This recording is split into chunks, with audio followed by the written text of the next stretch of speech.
All right, here we are with the inaugural JR Radio. We're going to jump right into some tweets, and we got some good ones. And we're going to do a little fantasy football stuff. Let's start with the tweets. First one, LeBron James over under 2.5 titles, 2.5 more titles before his career is finished. What do you think, Jim? I'll take this one, yeah. I really think I'm going to have to go with 2. I'm setting at 2, so I'm taking the under. And the reason I think that is because him going to Cleveland, yes, they're going to be a top seed in the East. I think they're going to be the number 1 seed. But with the Spurs, the way they are right now, I think the Spurs are still the favorite. They have everyone coming back. They have that nucleus coming back. And, with Pop leading that charge, they're the favorite to win again, I think. And if not them, I still have either OKC or the Clippers coming in after them. And then another reason, I'm going to stay under 2.5. I think just as the same way when LeBron came over to Miami, it didn't happen that first year. It did not happen that first year. So it's going to take him a few years to get that young core that he has over there in Cleveland with Wiggins and Kyrie. And that Kyrie, they haven't showed a lick of defense yet. So we don't even know if they can win a championship even get that number 1 seed. So I think it's going to need to play out. And I'm going to go ahead and say LeBron has 2 more titles in him. You're way off on this, Bitter. You're way off on this. Because LeBron, when he first went to Miami, back then, it was a different animal. That was a 25-year-old LeBron. You got a 29-year-old LeBron now. He's done it before. He had never won before. He knows what it's like to win now. He's got Kyrie, a good point guard, and if they bring in Kevin Love, he doesn't have to do all the scoring. Bosh and Wade, this past year was... Bosh didn't even score double figures in half the games in the finals, and Wade was even there. So it's he had to leave. I think Kevin Love, Kyrie, if they can somehow keep Wiggins, I think they're a threat to win it instantly. And if they can keep that group together for the next 5 seasons, I think they win 3 titles. I think LeBron is that caliber player. Yeah, if they keep Love and Wiggins, I think they are a threat to win, but I don't see that happening. I honestly don't see... I don't see the Timberwolves giving up Love without getting Wiggins. It's just I don't see that happening. That's why I don't think this first year they're winning, and then I think it's going to take a couple years for them to build that chemistry, and I don't think it's happening right away. So that's why I'm putting him at 2. I think Kyrie's an exciting player. I think Kyrie, with a guy like LeBron, could prove himself to be one of the top 10 players in the league. I think they get 3. He is an exciting player, but he's not a player that I've seen make others better around him. I see him making himself better, and I think that's a problem because with LeBron on the team, obviously he's going to give up. You have to give up the reins to LeBron. It's LeBron James, and you're going to try to get him the ball. But Kyrie is more of I need the ball point guard, similar to Russell Westbrook, rather than Chris Paul who's getting 14 assists a game. He's not a pass-first guy, but who has he had in Cleveland to make better? I feel like he's had that team on his back, bringing them to relevancy. Who could he have made better on that team? Dion Waiters? I see you on that. I do see you on that. And I think it's going to be interesting to see how that works and how his transformation is going to be huge in this whole process and how he deals with now he's not the superstar anymore. It's LeBron James and the others. That's a good point. So it'll be interesting to see that. It's a good segue, actually, because we did want to talk. We didn't get a tweet on this, but we wanted to talk about it. What do you think of the Wiggins-Love deal? Would you deal Wiggins for Love? And if you're the Timberwolves, if they weren't going to do it, would you take maybe Anthony Bennett and a couple other prospects, or would you just stick with Love for a year, knowing you're going to get nothing a year later? If I'm the Timberwolves, I know Love's leaving after this year. You know Love's leaving after this year, and you want to take something. But you can deal with other teams. Other teams would want Love. You don't have to just go with the Cavs. So if you're dealing with the Cavs, I think it's Wiggins. You're going for Wiggins or nothing. I agree with that. Do you think it's worth giving up Wiggins to get Love? For the Cavs, the thing with this, I'd say no. I think value-wise, you got to keep Wiggins because he's still on that rookie. He'll be on that rookie contract, so you'll be paying him far, far less than you'll be paying Love, and you'll be able to get players around him. I don't think Love is a much better player than he is right now. I think it's going to take 3 years for Wiggins to hit that superstar talent. I think it's going to take some time for him to explode. I totally agree. I think you get Wiggins on that team under LeBron, show him what it's like to be the young freak athlete, 19-year-old in the league. You have a good leader for Wiggins.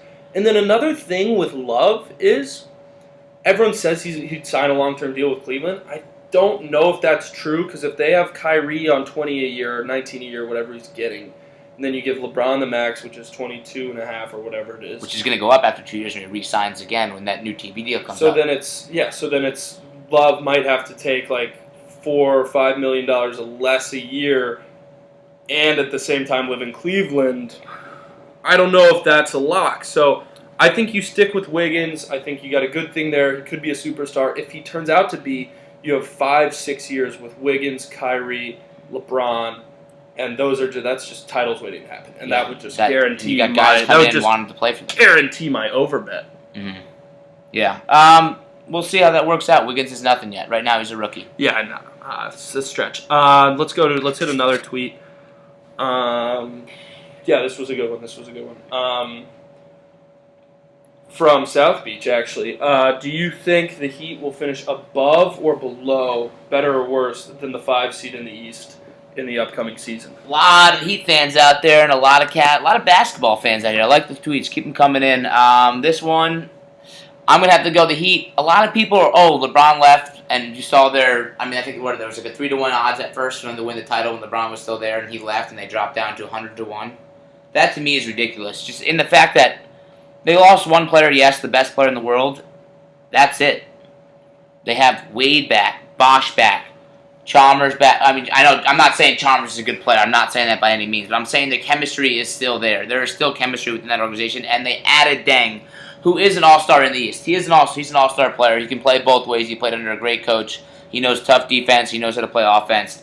So I'm still saying in the East, I have them finishing at the 3 seed. I have Cavs, Pacers, and then I have then the Heat, then the Bulls. I don't know. Rose to me is still. I'm a little skeptical about Rose. I have the Bulls finishing 4th. The only reason I would have any chance of agreeing with you on this is because I believe in Pat Riley, and I actually like a lot of the offseason moves they made, and I felt kind of bad they got screwed on the LeBron situation because I think he was kind of hinting that he wanted them to make moves, and I thought they did make moves. They went out and got McRoberts, who's a great fit because he can stretch the floor and play the 4 and shoot threes on offense, clears out space for LeBron, and still is a big body. Mm-hmm. And then Granger, I thought was a good move. I thought that Shabazz Napier was a perfect move. Good point guard. They needed a point guard and a winner. Yeah. And so I thought they kind of got screwed on that. But at the end of the day, they're left with Bosh, who I guess we'll see on Bosh. We don't really know what he can do because last season he didn't really do anything. And then Wade's whole injury problem, I think, is a disaster. I think they finish 6th in the East behind. I'm going to take them behind a few teams. I think I could even see them finishing 7th. I think you got to go Cleveland, definitely. Indiana, definitely. Chicago. I think you take the Wizards. I think the Knicks, if they have a good year, could beat them out. The Bobcats made a lot of, or the Hornets made a lot of offseason moves.